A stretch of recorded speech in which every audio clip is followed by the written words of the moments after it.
What was it that made you want to do the series and tell their stories? I was just blown away by the opportunity to do it when Rosemary Reed, who's the producer of Driving Force, when she got in contact with me and said that she had this idea. She'd never worked in sport before. She had done a Driving Force type series across business and entertainment sectors, and mainly in America. And I just thought, oh wow, because I'm so aware of the relative lack of visibility for women in sport across all strands of the media, but particularly in TV.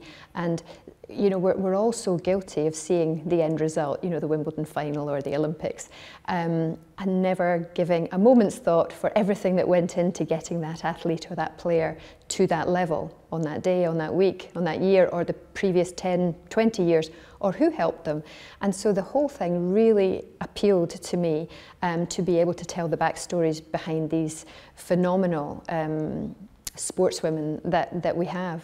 It's a real cross-section of sports as well. You've got the likes of Kelly Holmes, Steph Houghton, Charlotte Dujardin, Victoria Pendleton. Were there some recurring themes that came up in all of those conversations?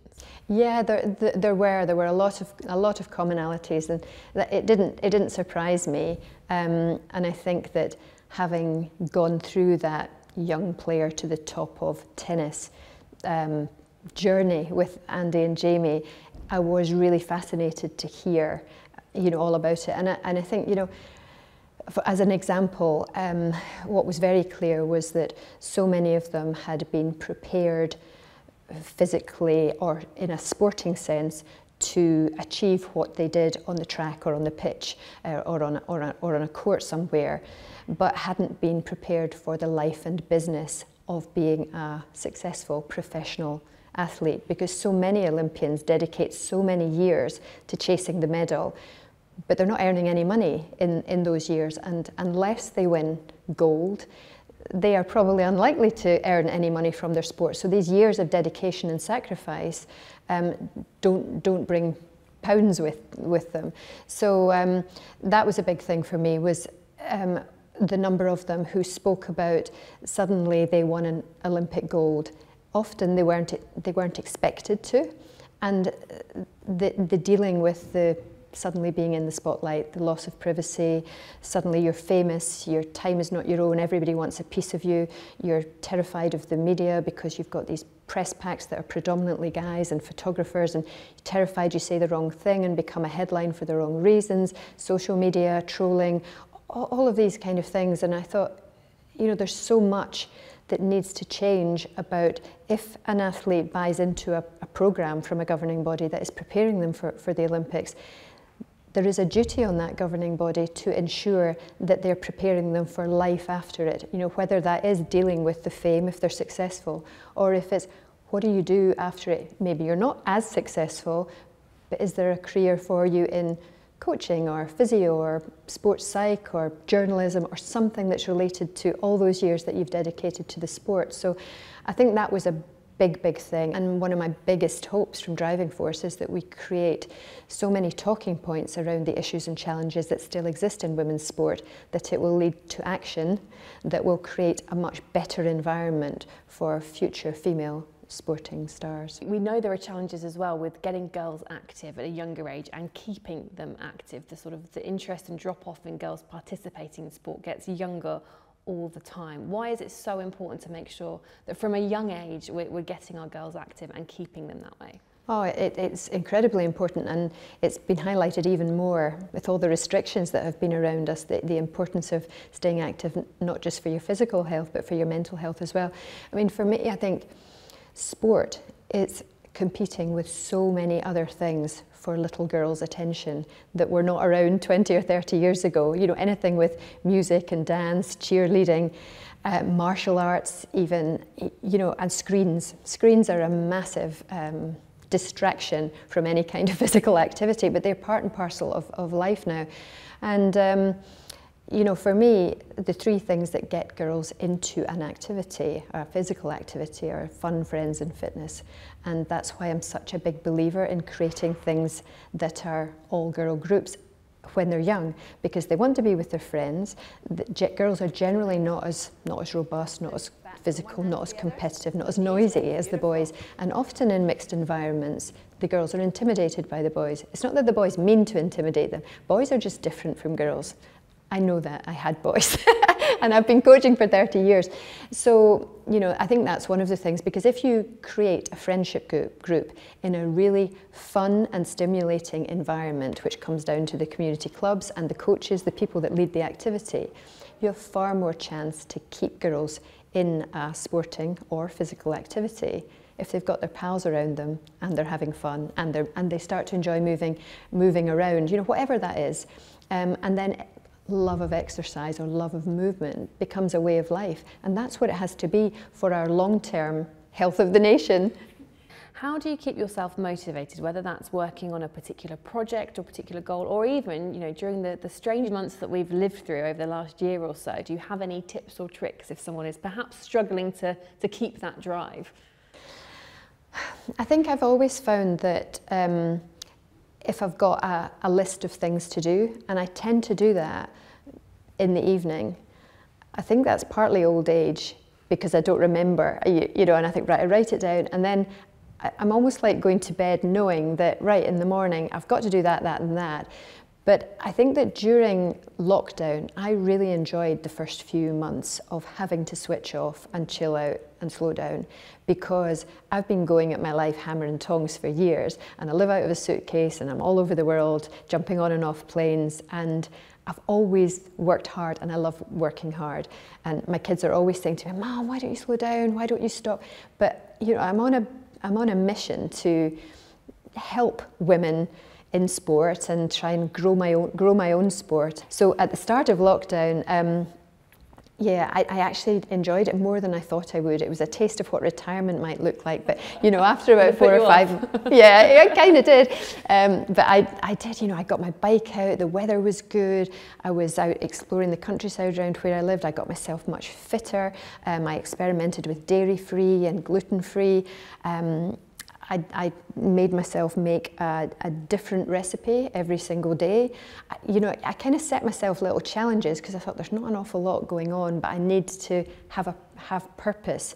I think that's the thing with me. I need to feel like I'm doing something that is useful and it's leading to something.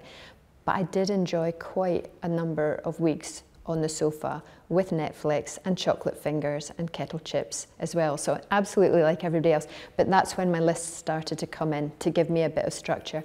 And I'm very fortunate to live close to a hotel that's got a wonderful leisure club with a gym and a swimming pool.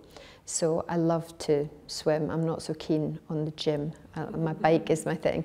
But I love going to the swimming pool, and I work out in the swimming pool. So I'll swim and then I'll do my exercises in the pool. And that's just such a lovely treat to be able to do. And I try to do that in the morning, and that gets me up in the morning because I love it. You obviously were from an active family, and that continued on when you had Andy and Jamie as well. As a young mum struggling with all the things you have to juggle as a young mum, was being active as a family really important in making sure that you were getting your sort of activity fix and you felt good? Yeah, as you say, I come from a sporty family, and I think that when I had my kids, I did pretty much what my mum and dad did with me, and you know, outside, out with the dog, playing all sorts of games or inventing games and activities at home, whether it was indoors or out in the garden or out in the park. So, you know, as a result, Jamie and Andy developed really good hand-eye and foot-eye coordination skills at a very young age, and that kind of underpins all sports. So for me, I wanted them to enjoy sport in the way that I'd enjoyed sport. So I think being active with them was great for me, for sure. And I think when I got involved at the local tennis club as a volunteer, that gave me initially just a couple of hours a week where I could go out and play with the older teenagers, and that kept me sane, to be honest. I would be very different now. I was just so excited to be part of a home Olympics, but now so much more experienced and much more confident and used to speaking out, I would absolutely go to town on that. Let's talk about goals and support systems. You mentioned earlier the difficulties that some of the athletes you spoke to in Driving Force had because there wasn't structural support for them as they were coming up sort of through the ranks until they reached success. As we've sort of mentioned, your playing career, you were limited perhaps by the lack of sort of structured support. What were your goals as a tennis player, and then how did that shift into coaching? I think when I was in school, I would have had a dream about being a tennis player, but it really only would have been a dream because it comes back to that, if you can see it, you can be it thing. You know, when I was young, you saw Wimbledon on the TV for 2 weeks in the summer and you'd be glued to that with my mum, usually that's what I would do. But you never really believed you could do it because that was the only time you saw tennis on the telly back then.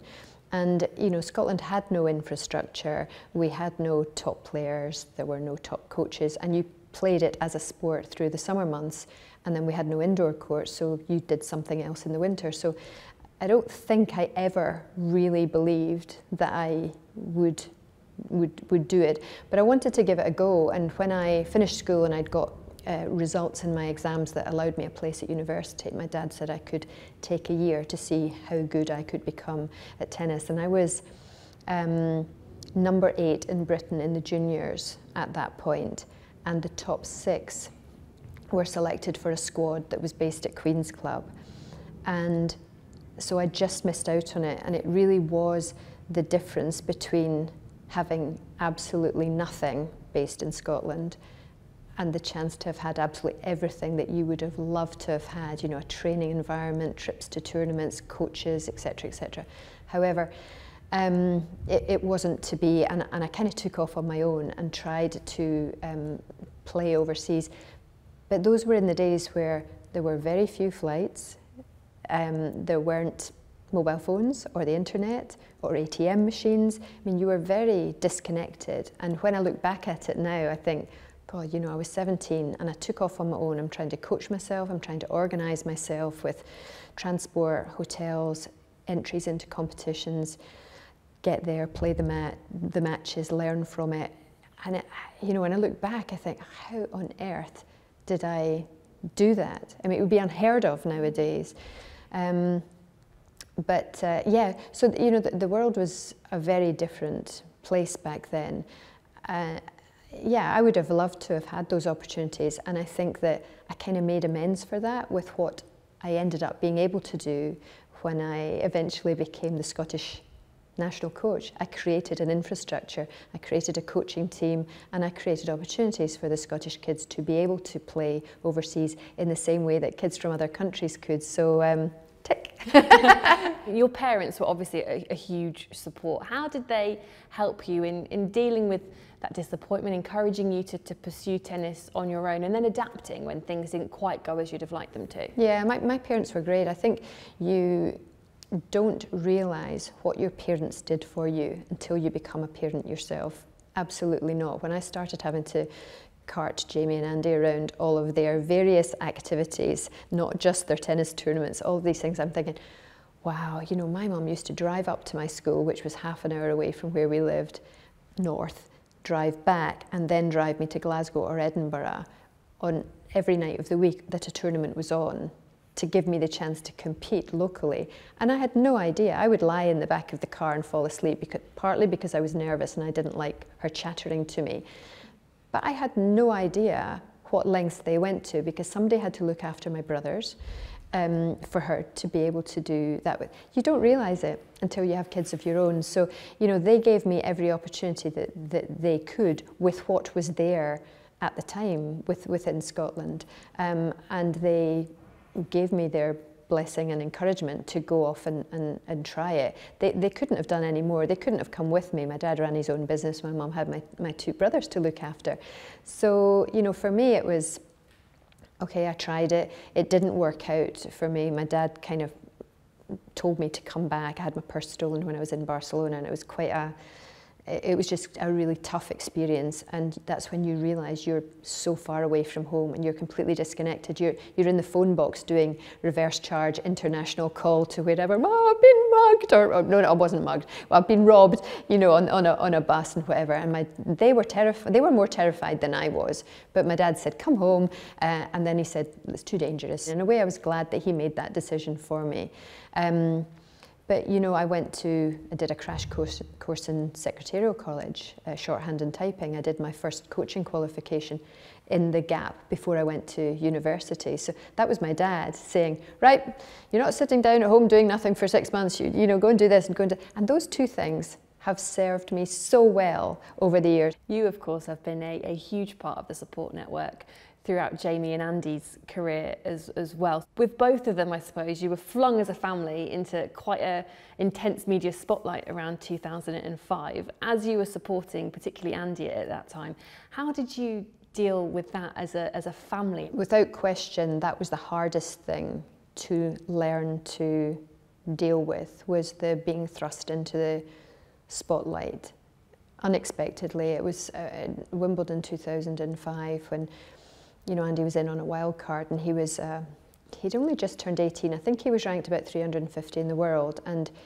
he played his first match on court 2 and he won, and he played his second match on court 1 and he won that as well. And then in the third round he was playing David Nalbandian, who was number 4 in the world at the time, and he was on centre court on Middle Saturday. And I think it was during that week that we realised that, you know, it's the new kid on the block. He was unexpectedly winning matches as a 350 in the world junior. And,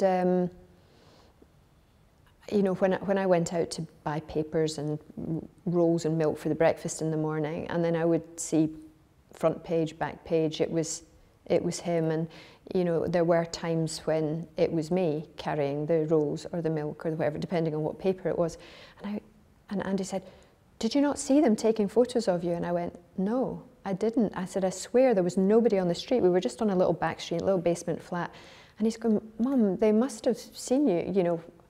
And I went, "There was nobody, I swear there was nobody." And that's when we realised that there was a white van parked outside with blacked out windows. And of course, I had no clue that you could shoot through blacked out windows, and it was the only explanation. So we learned so much about how things are, how things operate. But that was a really hard thing, because obviously Andy was doing great things, but he was being picked apart a bit for, you know, his shorts are too big, or why doesn't he cut his hair, or why doesn't he shave, and why is he swearing, and why is his voice so dull, and, you know, why doesn't he smile more? And it was like, come on, give him a break. He's a kid, and he's competing, and he's a competitor, and it's serious for him. And it's hard as a parent reading negative criticism of your kids in the national media. And then, you know, and I came in for it as well. You know, I was painted from that week really as the pushy, overbearing mother, and all the pictures that were printed of me, it seemed were always, you know, you're baring your teeth or you're pumping your fist. And so I could understand why people would get that impression. I had no idea that Andy's success was going to continue as it was. And it was just, he just went like that. And that was when I realised that I suddenly had to learn not just about forehands and backhands and analysing opponents and scheduling and all of that kind of thing. You actually had to learn about how to deal with the media, sponsors, agents. You had to learn about the life and business of a professional athlete. A female journalist that I knew put me in contact with somebody, and I spoke to them and I said, here's my situation. I need to learn how this all works, and I need lots of tips on how to handle this better. And not just for me, for Andy and for Jamie as well. So, you know, I'm not one for sit back and wait for things to happen. It's like, right, we're going into another phase here, which we had no preparation for. What do I need to know, and who can I learn it from? So I went off and did that, and that was really actually very useful in helping me to understand how it all worked, what to steer clear of, you know, who to look out for, you know, the people who sidle up beside you in the crowd, and that was a great match, what did you think of that? And you think they're just fans, and suddenly you find yourself quoted in the paper, and you realise that was a doorstep journalist. And who knew? I didn't even know that existed. So yeah, it can be a little bit daunting. Is that a piece of advice you'd give to other people if they're faced with a new situation where they feel perhaps a little bit out of their depth? Find someone who can help you through it.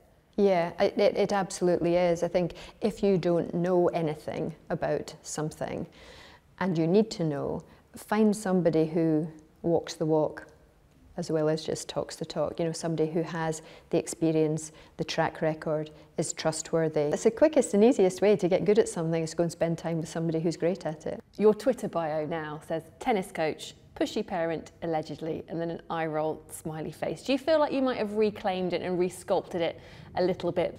I think there's a big difference between pushing your kids to do something and pushing to make things happen or open doors. But that's what we do as parents.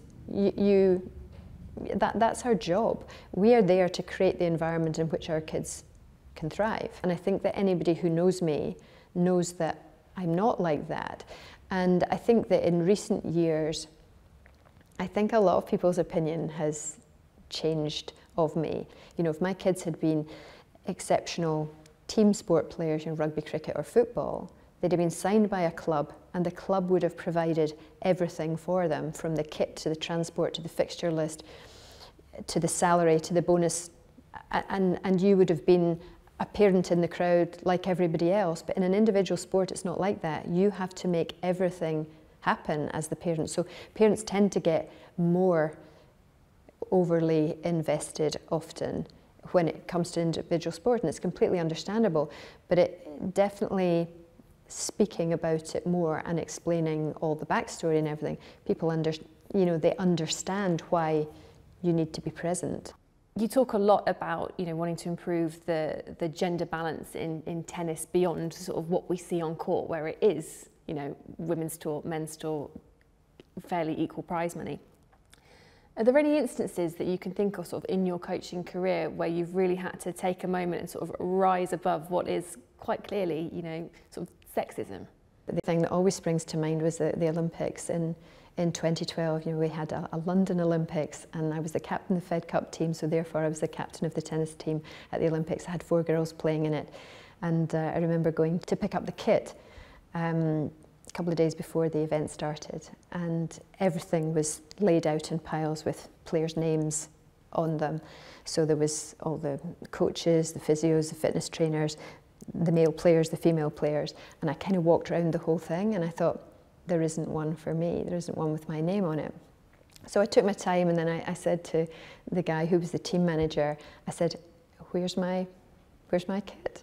And the look on his face was just that complete, I forgot about you. I forgot, I haven't got any for you.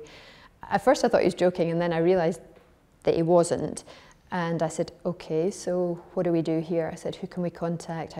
And you know, every sport had its own kit, so there wasn't spare tennis kits. So I managed to get a vest top from one of the girls, and I got a small men's tracksuit top, which was like golf jacket, and I wore my own tracksuit trousers.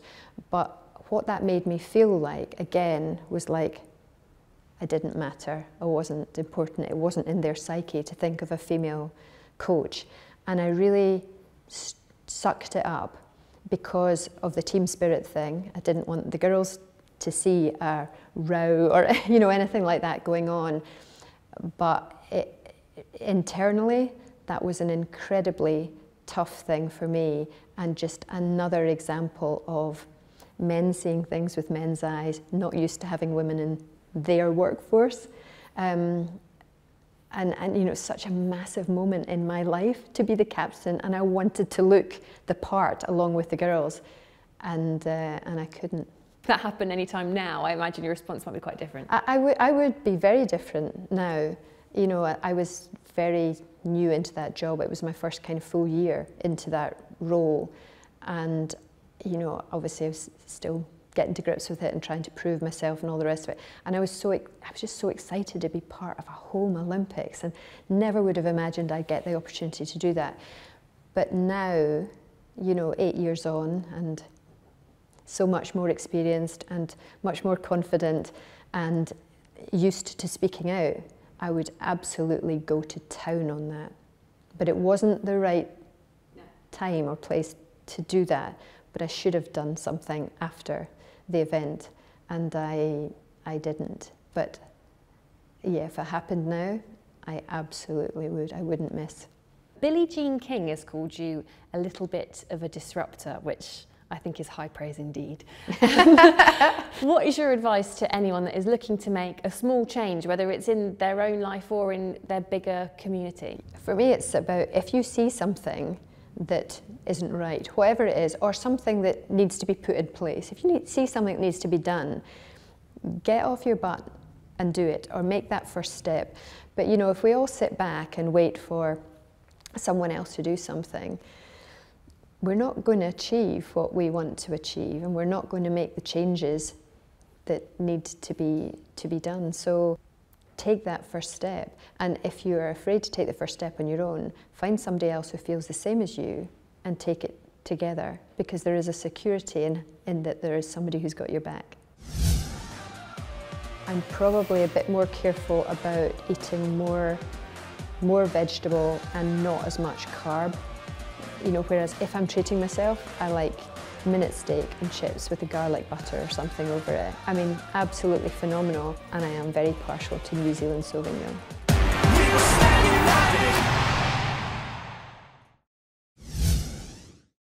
We've touched a little bit on social media. One thing you definitely used to do a lot of, I don't know if you do it as much now, is share your love of a good dessert.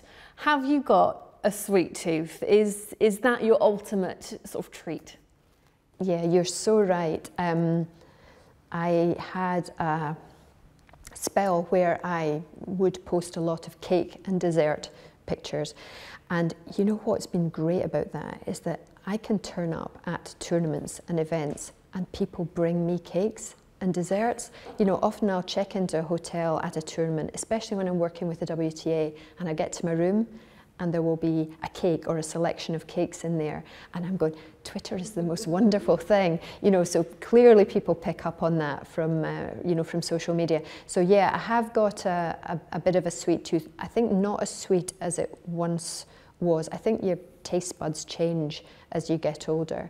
But yeah, I love a dessert nicely presented that looks interesting, that's usually got something to do with fresh cream in it. Nice. Do you like cooking? And I know you live a very busy life. You've always lived an active life, and with Jamie and Andy growing up as well, I imagine they got through a fair amount of food. I would say it was never a big part of my life. I think from being too busy, from not having enough time, but it just wasn't something that really interested me. My mum is an unbelievable cook. She went to Domestic Science College, and great cook, great baker. It's just not something that's really has interested me. But having said that, during lockdown, it was one of the things I made myself do, a new recipe every day. It's probably played havoc with my waistline, but because I've had time, I have enjoyed it. And you know, in the place where I live, we've got great local small shop, fruit and veg, great butchers, etc., etc. And you've had time to go and do that kind of shop, where I never normally would. I spend so much time on the road, and I eat out a lot because I'm on the road, that when I get home, I don't want to be cooking. I want to go out and see my friends, and so we go out. You know, so, but I have enjoyed it much more during lockdown, and I've found these great books called the Roasting Tin books. Oh my word, they are fabulous. Life-changing. Yeah, absolutely, and you just chuck it all in, and it's healthy, it's quick. And it's great. I love it. So, yeah, I'm enjoying it a lot more now. When you were sort of younger and pursuing your tennis career, especially when you were abroad and on your own, as a young athlete, how did you manage fueling your training and your playing when you're away from home? 17 years old, you already got a lot to deal with, and I imagine how you eat, what you eat, and when you eat was something you had to consider as well. I think the what you eat and when you eat, a lot back then, there wasn't the advances that there have been in sports science and medicine, and obviously nutrition being a big part of that. I didn't have a clue. I mean, I've got friends who played rugby for Scotland back in those days, and they had Mars bars at half-time. You know, we didn't know. You don't know. So I would say that wasn't a part of me. What I ate depended on how much money I had. We were always thinking about, right, I've got to win one more match, so I've got enough money to get on to the next tournament. That was really how things kind of worked back then, and what you ate depended on really how much your budget would allow. So when you look at food, you're obviously someone that likes to eat out and does by necessity a lot of the time. Is food for you fuel for an active lifestyle or something to enjoy and savour? I think it's a mix of both. It depends what I'm doing. I think definitely noticed as I've got older, you know, your body changes, and probably your metabolism changes slightly. Your taste buds change as well. I think I'm more careful about when I eat and not eating too late. I'm probably a bit more careful about eating more vegetable and not as much carb. You know, whereas I would, if I'm treating myself, I like minute steak and chips with a garlic butter or something over it. I mean, absolutely phenomenal, but I'll only do that once in a while now, and I'm aware about red meat taking longer to process and so forth. I'm aware that dairy makes me a bit bloated. I've learned a lot about my body the last few years, I think, and I've changed my diet accordingly, but I am not averse to the occasional blowout, and I am very partial to New Zealand Sauvignon. For a lot of people, they spend time with their kids and their grandkids to relax and unwind. I kind of like to imagine that when you are the Murray family, there's always an element of competition when you all get together. What do you do to relax and unwind with your family? With my family, it's actually with the life that Jamie and Andy have as tennis players.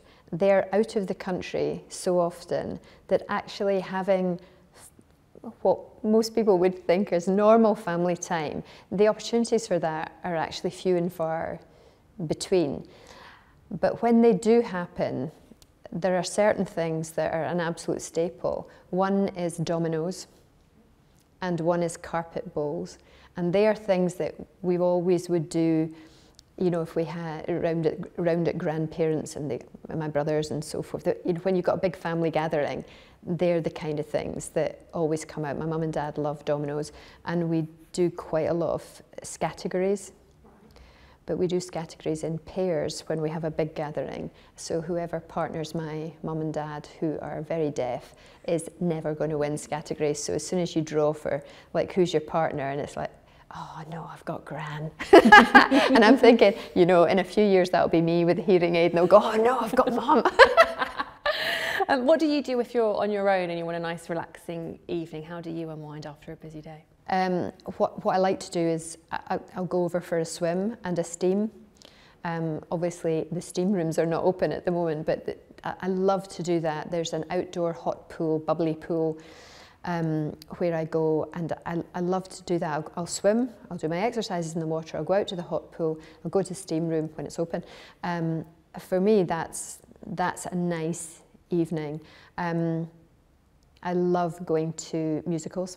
So, you know, going out with my friends to a musical and a nice meal, that's fabulous. I'm not a huge shopper, but those are things that spa days, I love a spa day. I mean, who doesn't?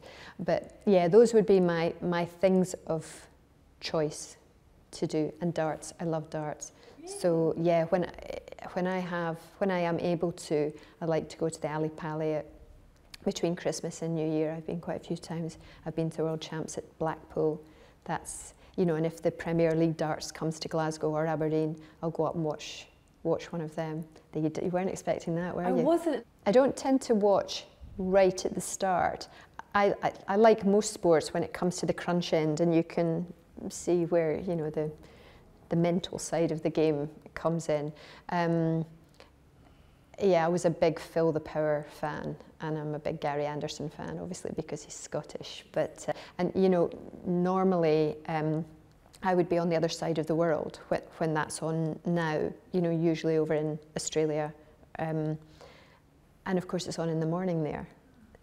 And it's great, you wake up, you go, oh yes, darts, yes. And when I tell people that, they think I'm joking. I'm going, no, it's the precision, it's that performing under pressure and being able to hit that tiny little space, and yeah, the concentration in the, love it. That's something I did not expect to find out today, that Judy Murray likes to watch darts while she has her breakfast in Australia, that's for sure. Sleep is something that can challenge a lot of people, and as someone who usually travels quite a lot, I imagine there's lots of time zones to contend with. Are you a good sleeper? Do you have a sort of strict bedtime routine, and how do you manage jet lag?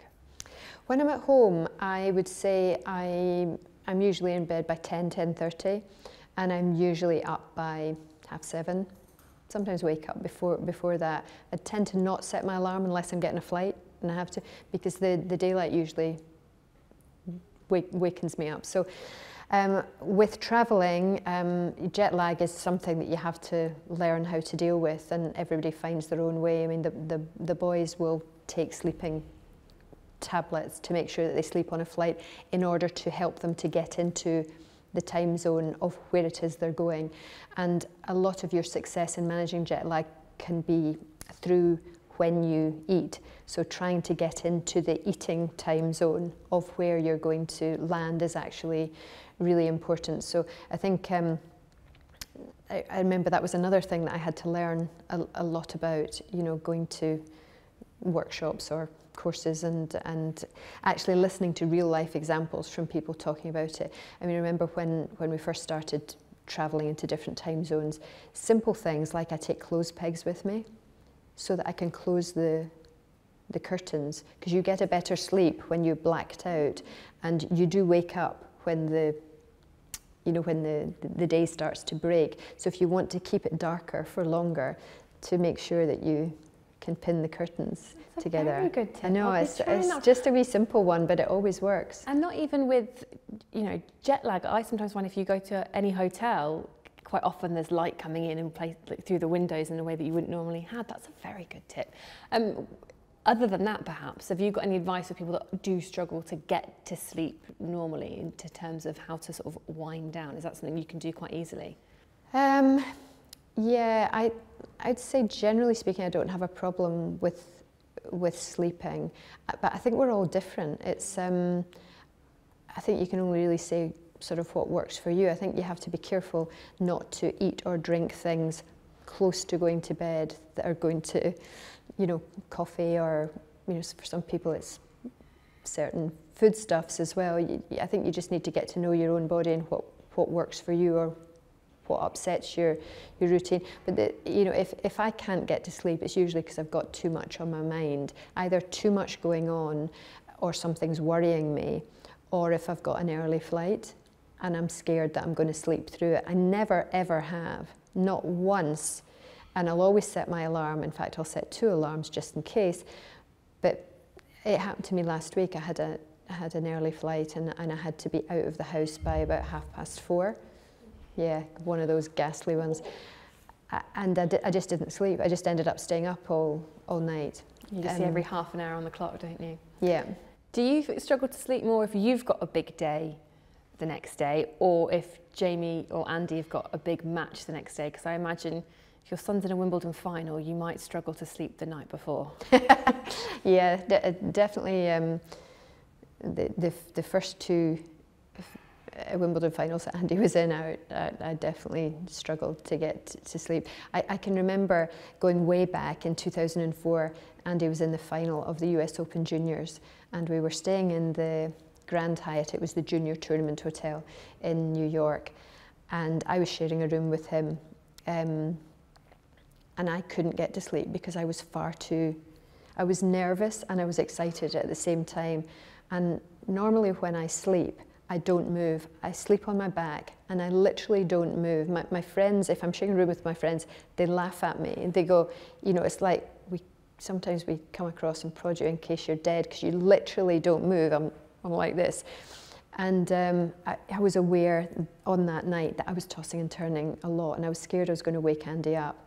And so I got up and I took my laptop and I went out down to the lobby.